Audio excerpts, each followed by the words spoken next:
El Brujo Martínez recupera, se mete en el área, tocó para Soteldo, viene el primero, ¡Soteldo! ¡Soteldo!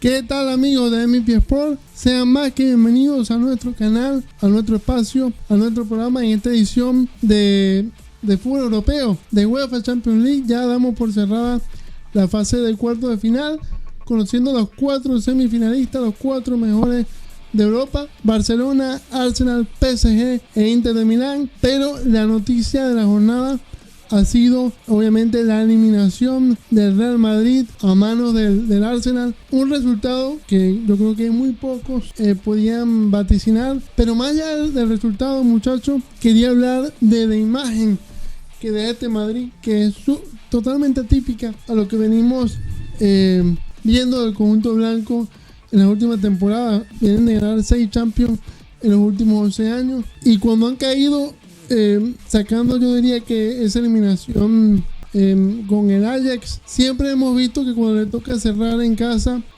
son capaces de dar vuelta a cualquier tipo de resultado. Esta vez, en esta eliminatoria, mi sensación fue que el Madrid siempre estuvo muy detrás del Arsenal y nunca puso en peligro al equipo dirigido por Arteta, ¿no? Y sorprende porque el Arsenal siempre se le ha estigmatizado como un equipo que no aparece en estas instancias avanzadas de Champions League, o cuando se está acercando el final de temporada en la Premier League. Recordemos que últimamente ha peleado de tú a tú con el City, pero cuando tiene que dar el golpe contra equipos de media tabla no lo da. Sin embargo, en esta eliminatoria contra el Madrid fue muy superior en la ida, y en la vuelta yo diría que el Arsenal no pasó a premio, a pesar de que se intentó hacer una campaña de remontada desde la prensa madridista, también impulsada desde el propio equipo español. Pero a pesar de que estábamos ante un escenario monstruoso como lo estaba hoy el Bernabéu, la verdad que era un ambiente bastante intimidante. En la cancha eso no pesó, porque David Raya, el arquero del Arsenal, no tuvo grandes intervenciones, y yo creo que hubo más pundonor por parte del Dortmund ayer ante el Barcelona, que estuvo a nada de remontar un 4-0, que hoy el Madrid, que nunca puso en aprietos al equipo inglés. Entonces, cuando tú vives constantemente de la épica, del escudo, de la historia, que también es válido y tiene mucho mérito, cuando llega un resultado contrario como el de hoy, ¿qué te queda para analizar? Porque el fútbol no te queda. Carlos, bienvenido. Hola, ¿qué tal, muchachos? Un placer estar en el programa. Y no solamente que el Dortmund, yo creo que las otras 3 series fueron muy buenas, muy interesantes. Se decidieron ya prácticamente en el último minuto. Sobre todo esa, el Barcelona tuvo diferencia de 2 goles, pero el Dortmund la apretó jugando de local y le dieron uno que otro susto. Igual el Aston Villa con el PSG, y el Dortmund, Inter, Bayern, que quedaron 2-2 hoy, ¿no? En Italia. Lo del Madrid, el detalle del Madrid es ese, porque no se puede decir que es un fracaso que el Madrid haya quedado fuera, siendo un equipo que lo ha ganado todo prácticamente en los últimos años. En el fútbol se gana y se pierde, eso es algo completamente normal. El detalle está en lo que tú mencionas, las formas fueron terribles. El Madrid, en la serie, del momento que vive este equipo, del momento futbolístico, anímico, que lo que de puertas para adentro le falta trabajo a estas alturas de la temporada, prácticamente ya cuando se va a terminar la temporada, cosa que es inaceptable.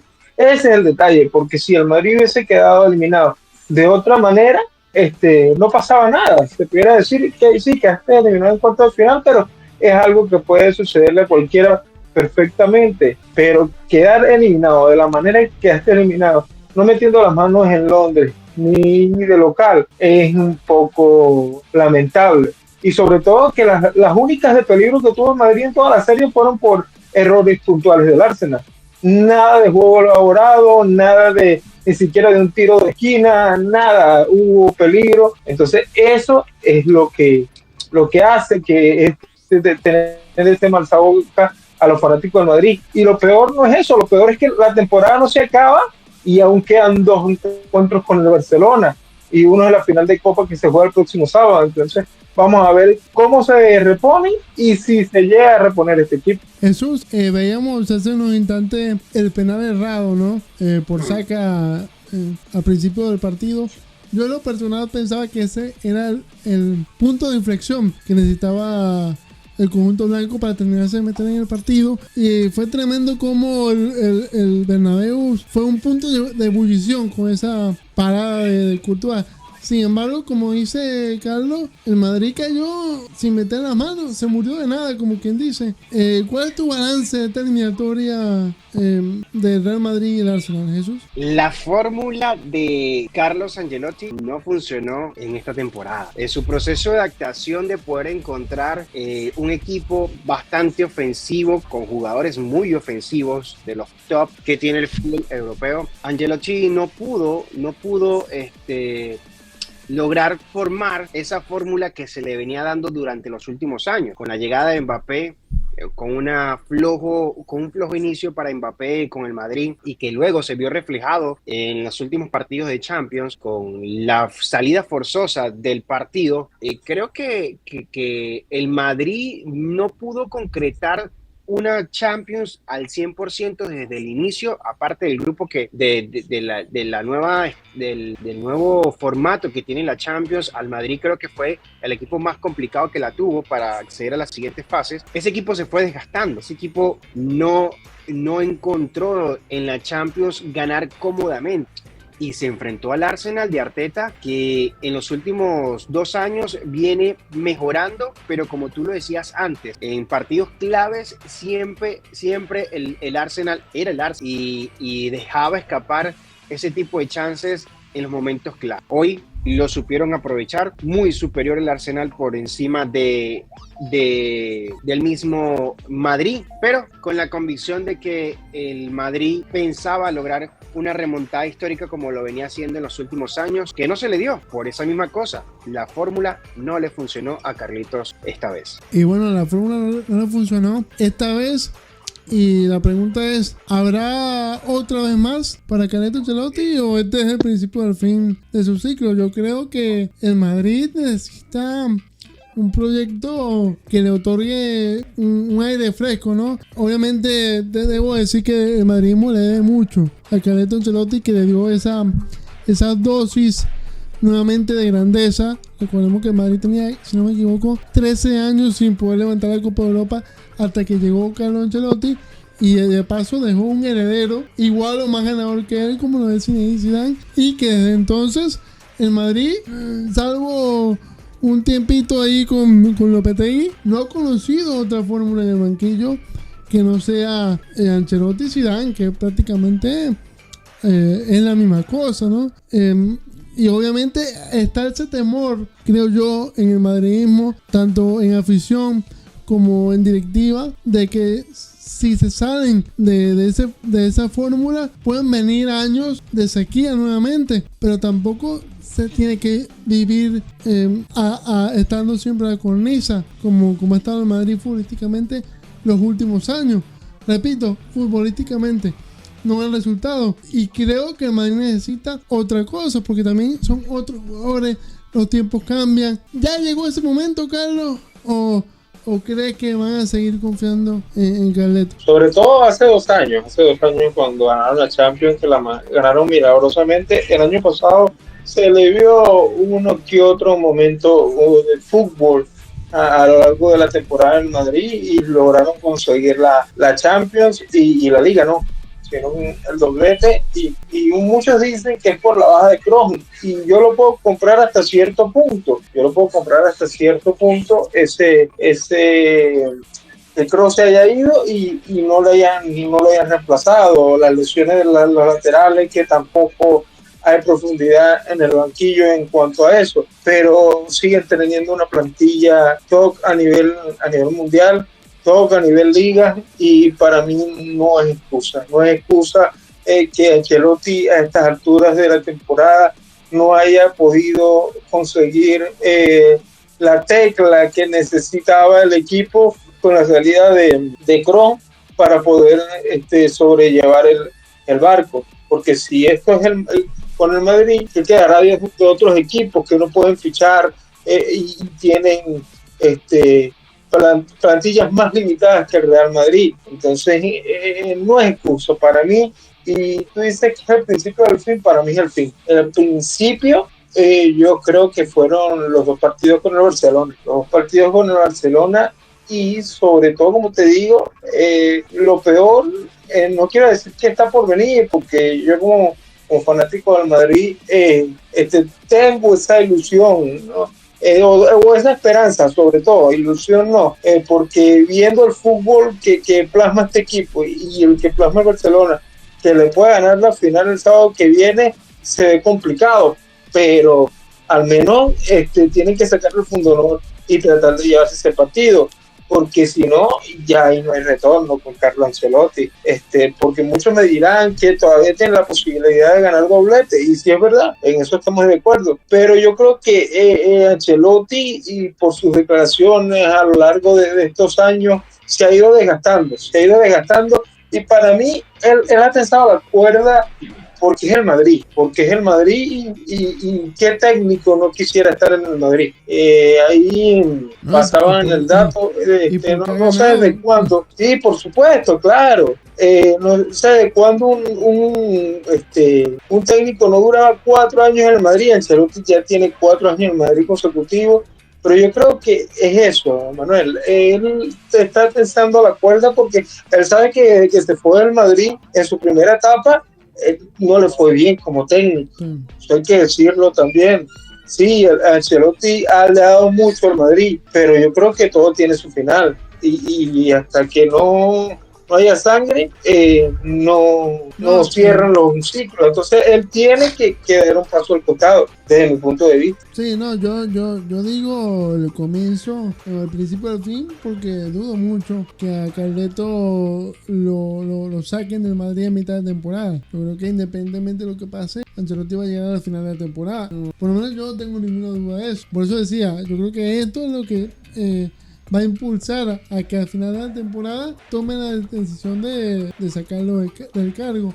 Ahora, lo que acentúa, digamos, la crisis del Madrid en la temporada, yo diría que es el fichaje de Mbappé. ¿Por qué? Porque el año pasado ganaron la Champions con Vinicius en plan eterno y con Bellingham, y aún así, teniendo esos dos monstruos totales, cracks, trajeron a Mbappé, la joya de la corona. ¿Y cuál era el discurso de muchos? Que el Barcelona tenía que verlo de lejos, tenía que verlo jugar, porque no había ninguna posibilidad, ya que apenas iba a comenzar un nuevo ciclo de la mano de Hansi Flick, que sí, lo hizo excelente en el Bayern de Múnich, pero ya han pasado 4 años de eso, y su último antecedente en la selección alemana no había sido bueno. Entonces se sumaba el tema burocrático constante que hay en el Barcelona con el tema de los fichajes. Siempre había un problema extradeportivo, el Barcelona era un caos, el Madrid tenía la mejor plantilla del mundo, y estamos en abril y el Barcelona va líder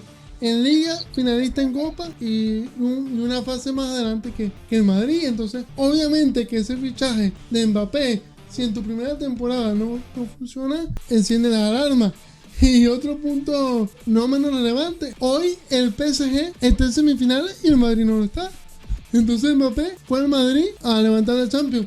Obviamente yo creo que Mbappé eventualmente lo va a conseguir, y puede ser que el PSG no, pero tenemos que analizar la realidad, y la realidad indica eso, que a día de hoy no ha resultado. Ahora, tampoco creo que haya que echarle toda la culpa a Mbappé, porque yo lo puse hace un tiempo en mi Twitter, que para mí lo de Mbappé es cuestión de tiempo. Los jugadores de ese nivel creo que no hay que cuestionarlo, porque no estamos hablando de un jugador que vive de una buena temporada, no, estamos hablando de un campeón del mundo que ya tiene 8 temporadas demostrando lo que es. Pero creo que lo que acentúa esto es que el equipo no funciona teniendo al mejor jugador del mundo. Sí, no, con lo de Mbappé, se pudiera decir eso, que porque hay que ver todo el panorama. Sí, el PSG ya está en semifinales, el Madrid se quedó a mitad de camino. Yo no le echo la culpa en sí, no apareció en la serie, pero al igual que Rodrigo no apareció prácticamente en los últimos 3 meses y poco se habla de eso. No sé por qué, porque si fuera Vinicius lo estuvieran matando como lo matan, si Mbappé lo estuvieran matando como lo matan, pero de Rodrigo nadie dice nada. Rodrigo pareciera que no jugara en el Madrid en cuanto a prensa y en cuanto a actualidad dentro del campo. Es complicado porque ese Madrid, como tú dices, el año pasado también tenía un nombre que le decidió prácticamente una serie, que fue Joselu, entrando desde el banco. Tenía Nacho, que era un polivalente en defensa, y tenía Kroos. Se le fueron esos 3 nombres y prácticamente el Madrid nada más que trajo a Mbappé. Y Mbappé sí, se le puede criticar, se le puede señalar, pero en su temporada mala, porque para mucha gente no ha sido lo que se esperaba, Mbappé ya, si no empató a Cristiano, lo superó en la cantidad de goles en su primera temporada. Entonces eso es lo que va de la mano de lo que tú mencionas, que un tipo de esa capacidad en cualquier momento aparece, pero también tiene que estar acompañado de cierto fútbol, cierto equipo, porque nadie te gana un campeonato solo. Se lo pueden decir a Messi. Messi en su momento llegó a ser el mejor del mundo, se fue al PSG y no pudo. ¿Por qué no pudo? Porque no estaban las circunstancias dadas para lograr ese objetivo. El PSG no era un equipo coral, no era un equipo como tal, y eso que tenía Mbappé y tenía Neymar, tenía nombres destacados, que se pudieran decir que es mucho más que Rodrigo y Vinicius. Entonces son circunstancias, son etapas que hay que ir quemando, y espero que Florentino con su experiencia aprenda de esta temporada y que no puede tener un mercado tan a la ligera como lo tuvo en el mercado de verano y invierno pasado, porque sí, todo va de la mano, y para mí Florentino y los jugadores, ¿por qué no?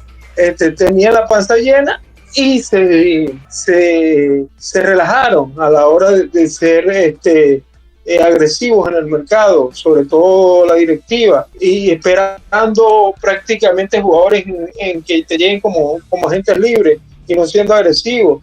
Entonces eso, el fútbol hoy le dio una cachetada de realidad, que si tú tampoco logras retocar algunos puestos en la plantilla, también vas a sufrir. Es así. El caso de Lucas Vázquez como lateral. Lucas Vázquez no puede seguir en el Madrid. Mucha gente dice que no, que Lucas Vázquez, gracias por lo que nos ha dado, pero ¿qué ha dado Lucas Vázquez al Madrid? Esa es la pregunta que hay que hacerse. No me puedes decir, jugando donde se necesitaba, de lateral por pero sí, claro, sí, ok, sí, ajá, Lucas Vázquez jugaba donde se necesitaba. Es un bombero, claro. Sí, claro, pero mira, ¿dónde se ha visto un bombero que te encienda la llama, chico? Bueno, vamos a hablar ahora, muchachos, del Arsenal. También hay que hablar del Arsenal, porque hubo un oponente bastante serio, muy superior, diría yo, en estos 180 minutos. Un proyecto de 6 años con Mikel Arteta, que no, sino que tiene rato dando frutos. Claro, la gente nunca se va a acordar del segundo, pero para mí tiene mucho mérito lo que ha logrado el Arsenal en los últimos 3 años. Entiéndole que Guardiola, para mí consiguen su gran golpe en la mesa, que es sacar al Real Madrid en su recinto, ¿no? En el Bernabéu, sin en la ida, fue una se te está yendo el sonido, ¿viste? Sí. Se te está yendo el sonido como ahorita. Mano, los vengo escuchando, disculpen que no he podido intervenir mucho, pero tengo un problema con una máquina de mi trabajo y estamos trabajando en conjunto por red. Pero bueno, lo vengo escuchando y yo sé que ya cerraron el tema del Madrid, ahora estamos hablando del tema del Arsenal. Pero quiero dar mi punto de vista en cuanto al Madrid. Lo dije al principio, el Madrid ya... Su fórmula con Carleto ya se acabó. Hablan de ciertos jugadores como la baja de Toni Kroos. Por supuesto, la baja de Toni Kroos fue un golpe muy bajo para el Madrid, porque tanto Kroos como Lucas eran los cerebros del equipo durante muchísimo tiempo y de los cuales eran muy piezas fundamentales en los procesos de Zidane, en el proceso de Carleto.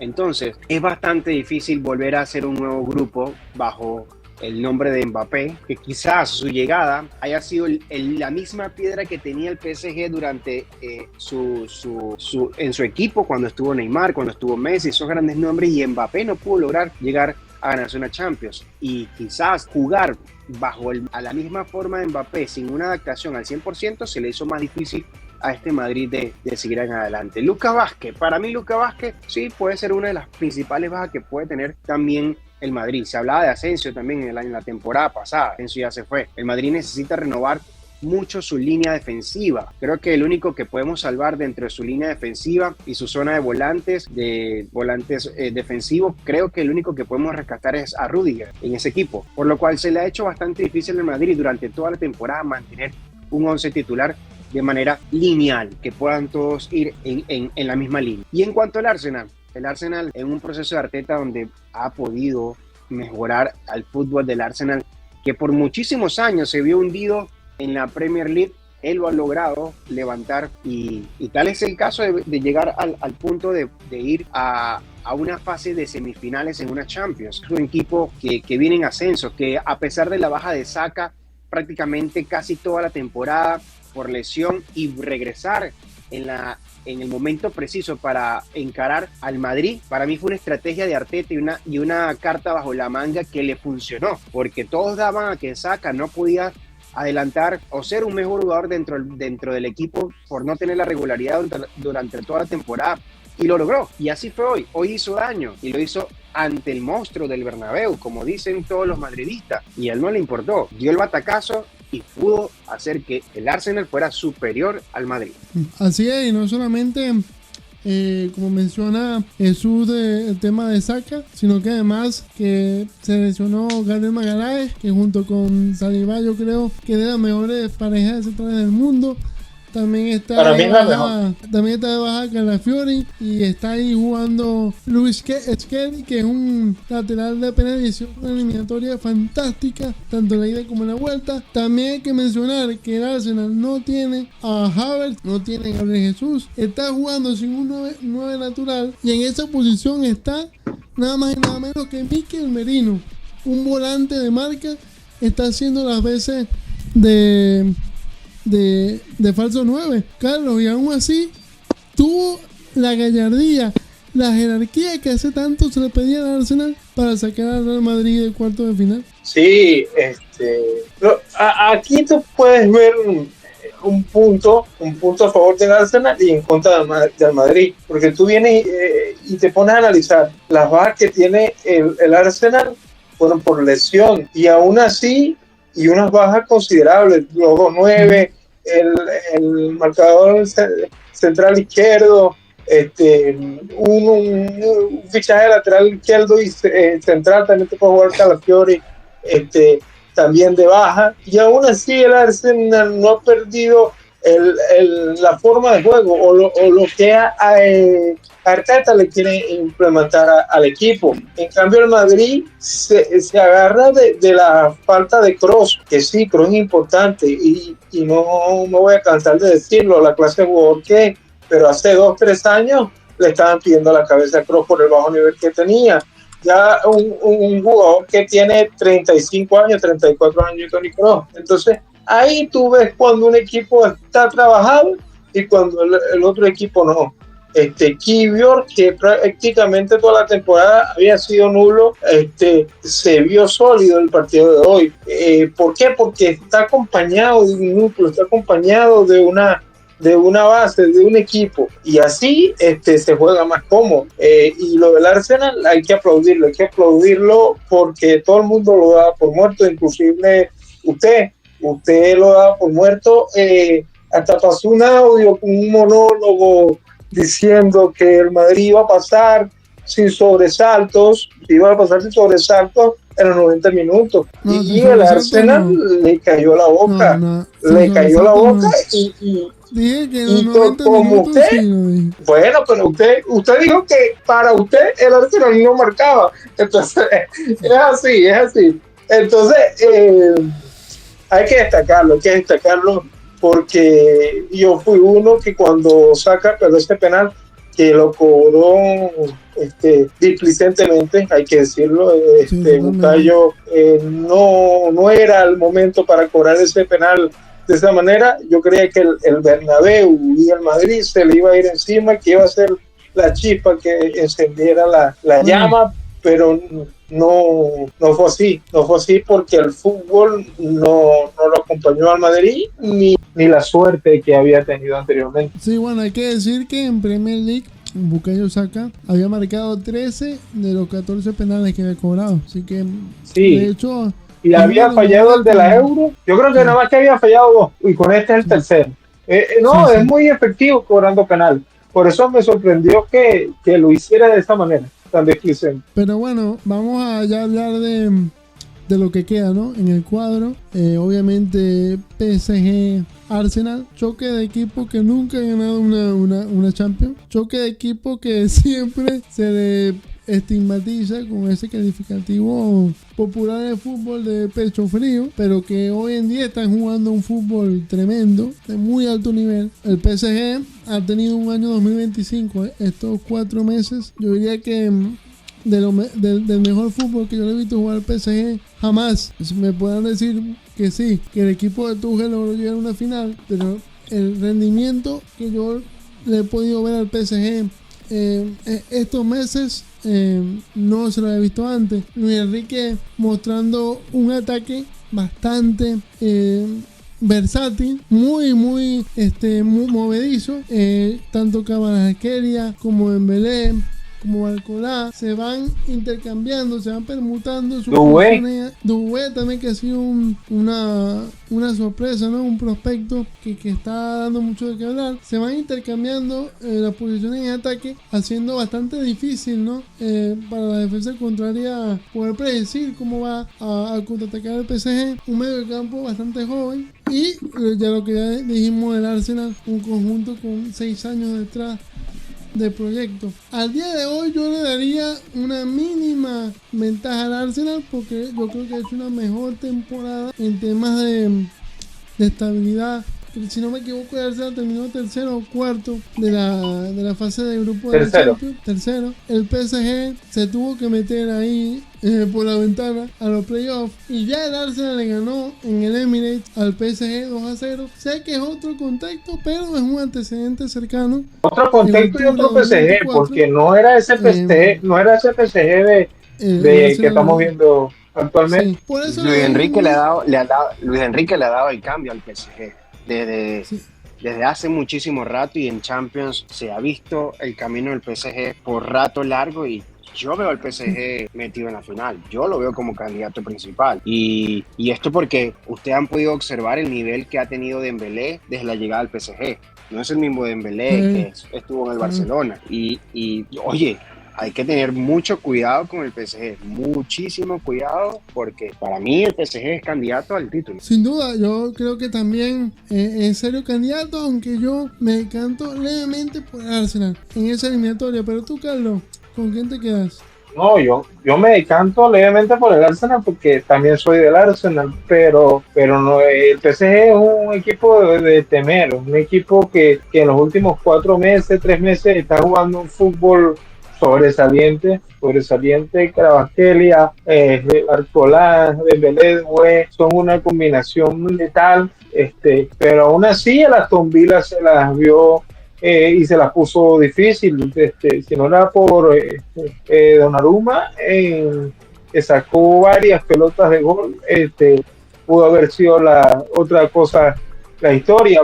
pero yo le doy un poco al Arsenal, que salga con el pecho caliente y el PSG se quede con el pecho frío. Uno de los dos va a salir con el pecho caliente, eso sí. Y en la otra eliminatoria, muchachos, Inter de Milán, Fútbol Club Barcelona. Yo creo, y va a sonar un poco fuerte esto, le tocó el rival más incómodo que le pudiese tocar al equipo de Hansi Flick, a pesar de que Bayern de Múnich ha sido, ¿no?, esa bestia negra históricamente del Barcelona en esta instancia, sacando el año 2015, ¿no? ¿Cómo olvidar ese gol de Messi, ¿no?, ante Neuer quebrando a Boateng? Pero sacando eso, el Bayern siempre se han puesto al Barcelona. Y el Inter es un equipo bravo, un equipo incómodo, un equipo muy ordenado, que a lo mejor la gente se deja llevar por su faceta defensiva, pero que cuando tiene que atacar va y te hace daño. Le hizo 4 goles al Bayern en esta eliminatoria, 2 en Múnich y 2 en casa, y yo creo que sea un equipo que pueda descifrar el esquema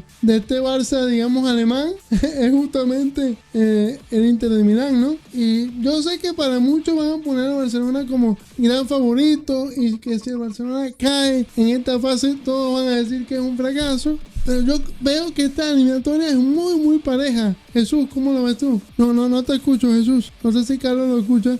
Ahora sí. Lautaro Martínez, el toro Lautaro Martínez, ¿cómo le ha dado la posibilidad del Inter soñar? Apareció cuando lo necesitaba. Un verdadero 9 hace eso en los momentos precisos. Inter de Milán puede hacer un buen juego al Barcelona y también puede darle un batacazo como lo dio ante el Bayern. Un Bayern que no es el mismo que podemos hablar de hace 2 o 3 años atrás, pero no comió el cuento de los grandes nombres de los clubes europeos. Y ahí está. Ahora, para enfrentar un Barcelona que viene muy inspirado, pero que en el partido de vuelta ante el Borussia se le complicó a Flick. Sí. Cómo reestructurar un equipo en un segundo tiempo que casi quedan o por fuera o sacrificar al tiempo extra o penal. Entonces, cuidado con el Inter de Milán, puede hacer lo mismo, incomodarle al Barcelona, que creo que le va a dar mucha confianza ser campeón de Copa del Rey. Creo que no deberían festejar esas próximas semanas si quedan campeones, porque la semifinal... Lo estás dando por hecho, que van a ganar la Copa del Rey. No, lo estoy diciendo, si ganan la Copa del Rey no pueden celebrar, porque tienen que ya concentrarse en lo que va a ser la Champions, y va a enfrentar a un Madrid golpeado, y a un Madrid golpeado anímicamente por Champions, porque sabemos que en Madrid le importa más una Champions que una Copa del Rey. Ahí el Barcelona creo que va a poder aprovecharse de eso, pero Inter de Milán puede darle un empujón a que caiga el Barcelona. Va a ser un partidazo. Va a ser difícil para el Barcelona después de enfrentar una final de Copa del Rey. ¿Cómo será el desgaste que tendrá el equipo para esa fecha? Es lo bonito del fútbol y bastante difícil por tantos encuentros muy seguidos en esta temporada 2024-2025. Yo se lo comentaba a Carlos en esta semana, y por supuesto que me preocupa en cierta manera la imagen que dejó el Barcelona el otro día en Alemania, pero el Barcelona tiene la espalda de la regularidad que ha mostrado por lo menos en los últimos 6 meses. Sabemos que es un equipo que tiene trabajo, sabemos que es un equipo que tiene fútbol, tiene ideas, tiene individualidades, porque hasta eso ha potenciado Hansi Flick. Podemos hablar de un Rafinha que el otro día por liga ante el Leganés hizo un quite a lo Puyol para salvar un gol que pudo haber sido el empate del Leganés y poder rescatar los 3 puntos. Tenemos a un Lamine Yamal superlativo. También está Pedri, que ha sido la bujía de la mitad de la cancha. Y que hablar de la pareja de centrales Íñigo Martínez y Cubarsí. Yo creo que nadie hubiese apostado de que Íñigo Martínez iba a ser uno de la temporada. Y bueno, qué decir, yo creo que nadie hubiese apostado que en abril el Barcelona estaría en semifinales de Champions en final de Copa y con una ventaja en la posición de Liga. Es por todo esto que, a pesar de aquella imagen, dada el match, yo creo que el Barcelona es superior al Inter y favorito a llegar a la final. ¿Cómo lo ves tú, Carlos? A mí no me preocuparía tanto la imagen que dejó el Barcelona en Alemania, porque el partido se planteó de otra manera, ya que la ventaja de 4 goles los relajó demasiado. Sí, que al segundo tiempo tampoco le consiguieron la vuelta del partido, pero son cosas que pasan. Ya prácticamente la llave estaba cerrada, Pedri no jugó, que prácticamente es el motor de este Barcelona junto con Rafinha. No jugó el primer tiempo, pero el segundo jugó. Sí, pero como te digo, a la hora de afrontar el partido desde el arranque es distinto, cambia mucho. No es lo mismo dar un volantazo en el segundo tiempo y que te salga lo que se quiere. Entonces, ya con la mente en blanco, la planificación desde el primer minuto, yo le doy una ligera ventaja también al Barcelona. Pienso que esta serie va a estar más reñida que la del Arsenal PSG, por lo que ustedes hablan. El Inter es un equipo rocoso, pero a la vez que juega muy bien, juega muy bien. Tiene a Lautaro, tiene a Turán, tiene muy buenas individualidades, al igual que Barcelona. Y que tú mencionaste al Leganés. El Leganés es un equipo rocoso. En los 2 partidos de esta temporada se le ha complicado al Barcelona también. Y el Inter se puede agarrar de ahí y hacerle una muy buena llave al Barcelona. Pero para mí va a terminar pasando el equipo catalán. Me gusta mucho esa semifinal. Le doy una ligera ventaja al Barcelona. Y también rescatar lo que mencionaba Jesús, ¿no? De Lautaro Martínez, que yo siempre lo he hablado contigo, que me parece un jugador infravalorado, porque ciertamente cuando uno ve, ¿no?, las cifras totales en la temporada de Lautaro, tal vez no te llega a los 50 goles que te puede marcar un Haaland o que te marcaba Luis Suárez en su momento, pero el tipo es clutch, el tipo es oportuno. Fíjate que creo que tenía 1 o 2 goles en este presente Champions, pero marca un gol clave en la ida y un gol clave en la vuelta del Champions. La temporada pasada creo que marcó en la final de la Supercopa Italiana Milan, un doblete. En la final de la Copa Italia marcó un partido clave contra el Napoli. En la propia Copa América, la pasada Copa América, fue el que marcó el gol de la final contra Colombia. Aparece en momentos clave. Y sí, yo creo y de la inauguración. Y en la inauguración, sí. Es un jugador que... Sí. Dime, Jesús. Es un jugador que le gusta este tipo de presión. Él sabe lo que puede causar y sabe intimidar al rival. Yo creo que él ahí en ese momento se pasa el chip, y aunque no ha sido un goleador nato durante la temporada, en el momento que tiene que marcar, lo va a lograr, y lo ha logrado. Y lo ha demostrado tanto en su selección como lo viene demostrando con el Inter de Milán. Yo creo que es el antónimo, ¿no?, de lo que era Pipita Higuaín, que tú revisabas la cifra de Pipita Higuaín y tú decías, wow, tiene 40 y pico de goles, casi 50 goles en la temporada, pero en los partidos clave siempre aparecía en todos los highlights la falla, ¿no?, las ocasiones erradas de Higuaín. Yo creo que Lautaro es todo lo contrario. Pero bueno, muchachos, creo que ya hemos llegado al final de esta edición europea de fútbol europeo de MVP Sport. Como siempre, un placer conversar con ustedes acerca de lo que más nos apasiona, que es el mundo del deporte. Jornada histórica para el conjunto Warner. De hecho, el propio Declan Rice casi al borde de las lágrimas declarando en ese postpartido. Y ya tenemos semifinales, como le hemos hablado. Aquí estaremos para continuar, ¿no?, con el análisis hasta el final de esta presente edición de la Champions League. Muchas gracias, Jesús, y muchas gracias, Carlos. No, gracias a ti, Manu, y a Carlos, discúlpeme. Ha sido un día loco para mí, ¿no? Yo creo que Manu dirá, todos los días tengo que hacer algo. Sí, todos los días estoy haciendo algo y es bastante complicado mi tiempo, pero me alegra siempre compartir con ustedes y dar mi aporte, así esté allá, así esté acá. Pero bueno, aquí estoy con una computadora a mi lado, tratando de reiniciarle una Mac que no me funciona, y del otro lado tengo el teléfono al técnico, entonces estoy en todos lados. pero agradecido de que siempre me tomes en cuenta y de disfrutar con ustedes sus opiniones y ver lo que nos une, el fútbol. Así es, y totalmente agradecido por tu disposición, como siempre te lo he dicho. Entendemos la situación, Carlos. Muchas gracias como siempre, hermano. Gracias a ti, gracias a Jesús y un placer estar en el programa. Gracias luego, a ustedes. Y recuerden suscribirse y darle like a nuestro contenido. Hasta la próxima. Usted escuchó el contenido más valioso, MVP Sports.